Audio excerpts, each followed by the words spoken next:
Guys, Kamaru is back! So UFC Fight Night at Atlanta, Georgia just took place last Saturday, and we just watched possibly the biggest comeback ever? And what fight am I talking about? It's Joaquin Buckley versus Kamaru Usman? This is insane. Kamaru Usman hasn't fought since back in 2023 against Khamzat Chimaev, albeit it was a short notice fight and it wasn't even his normal weight class. But still, it was one of those fights that had it gone to 5 rounds, maybe Kamaru could have possibly won the fight. And since then, he pretty much went on hiatus for almost 2 years. But how did we get here? Let's wind the clock back to 2023, which was Kamaru's last fight against Khamzat before he went on break. Okay, let's do this.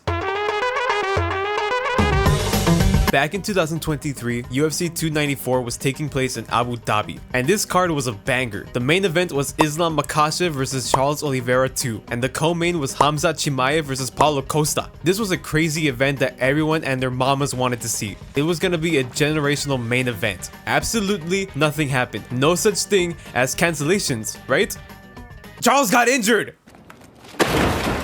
Bro was apparently hard sparring with his teammates and that Charles had no headgear to protect himself, thus having him getting a severe cut on his eyebrow. Unbelievable. So the UFC was having a field day in the office, totally not panicking on what to do, so they end up having Alexander Volkanovski as a replacement instead on short notice. So okay, that's not too bad, right? It was just the main event that got cancelled, right? Nope! As soon as Paulo Costa heard that Charles Oliveira pulled out from the fight, Paulo Costa said "toodaloo" and cancelled his fight too.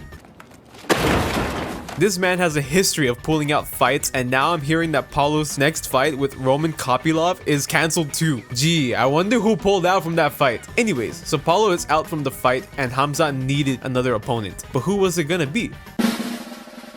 It's Kamaru Usman!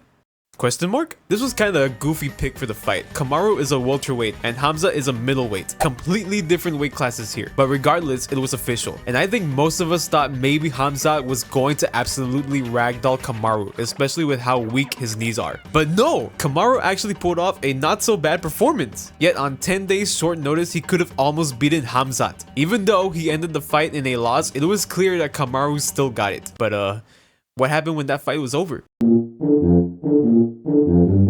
So what was the next move for Kamaru? It was obvious that he should have started a podcast with Henry Cejudo. What? Bro started a podcast with Triple Cringe in the start of 2024, which is not bad in itself, you know, but the problem was he wasn't fighting anymore, and I mean for a good long time. While the welterweight division was moving forward, having Leon Edwards get dethroned by Belal Muhammad, and now recently Belal losing to JDM. And what was Kamaru doing during this time? Just yapping away into the microphone. And that's because bro still had intentions of wanting to have another fight, but instead of making it official, he just pretty much just lays back and just let the welterweight division do its thing. I mean, I kinda don't blame the guy. He was on a winning streak since 2015 and had his first loss in the UFC in 2022. So he had been fighting and winning for a very long time. So I guess a break was needed. But then something miraculous happens.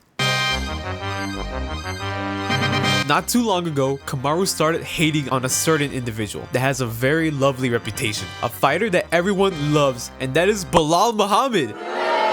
These two were having some banter left and right between each other, especially with how Kamaru was triggered that Belal is the champion during the time. And they decided to settle their differences together and actually talk to each other. Not in a 1v1 match in COD, but Kamaru and Henry Cejudo actually had Belal in their own podcast.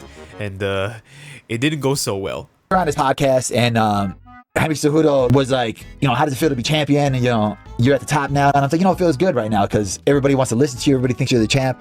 Everybody has to look up at you now. And Usman's like, I was a champ too. I was like, yeah, but you're not the champ anymore.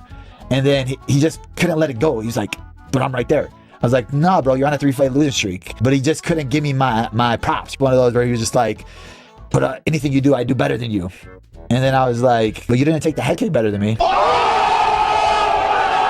It got so bad with each other that they started swinging, and rumor has it, Belal actually made Kamaru look bad. He even tried to bury that episode by just not uploading it at all. Listen to what bro had to say in that moment. A lot of people have been saying, drop the Belal interview. Yeah, for those that are wondering what, you don't know what's going on or wondering what happened. Last time we were in Vegas, out of respect, we wanted to have Belal on the podcast. Typical Belal fashion. Of course, Belal did Belal, so the interview didn't go as planned. That was the biggest moment of his life because that's all that he seems to want to talk about. I haven't mentioned it at all. So pretty much the internet was clowning on Kamaru for not releasing the footage. We thought for sure he lost that fight with Bilal, and this showed us that maybe Kamaru may not have it in him anymore when it comes to fighting anyone, because I mean, if he didn't win in a street fight, then what do you think was going to happen when he fights someone again in the UFC? Speaking of,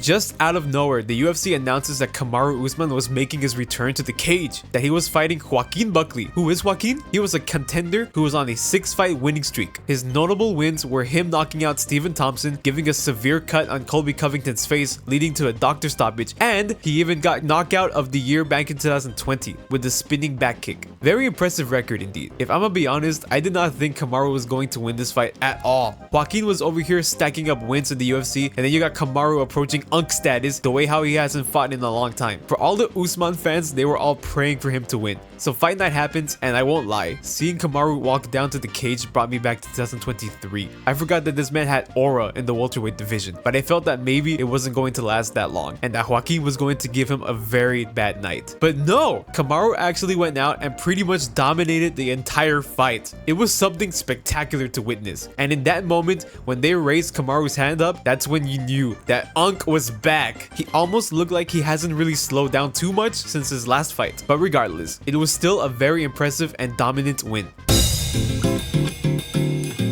So what's the next move for Kamaru? It doesn't look too bad for Kamaru's future based on his performance. Do I think he will become champion again though? I don't think so. I mean, it'd be pretty cool to see him become the champion again, but realistically, I don't think he'll ever get the belt back again. JDM is the current champion right now, and yes, I think JDM versus Kamaru sounds like a fun fight to watch, but I don't think Kamaru can win that fight. And then you got him saying that if he gets the belt back, he also wants to defend the belt against Islam. Brother, with all due respect, Islam will probably obliterate most of his opponents. I think Kamaru's next fight should actually be Bilal Muhammad. There's already beef between the two, and maybe Kamaru can put the rumors down that he lost the fight with Bilal from his interview. But turns out that Kamaru has no interest in fighting him. If I'm gonna be honest, yes, Kamaru's win was nice to watch, but he shouldn't get an immediate title fight after that. He should at least have maybe 1 or 2 more fights, and then maybe he does belong in the title picture again. But for now, he has to fight Bilal. It makes sense, and I actually would really like to see that fight. But Dana White, being Dana White, he's probably gonna be like, yeah, let's make Kamaru fight JDM right away.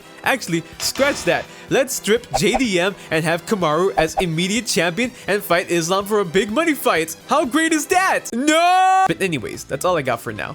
Jamal Hill versus Khalil Roundtree is taking place this Saturday. Absolute banger of a fight. I can't wait to watch that one. And next week, we're getting Ilia Topuria versus Charles Oliveira. We're ending this month strong. But until then, I'll see y'all later. Goodbye.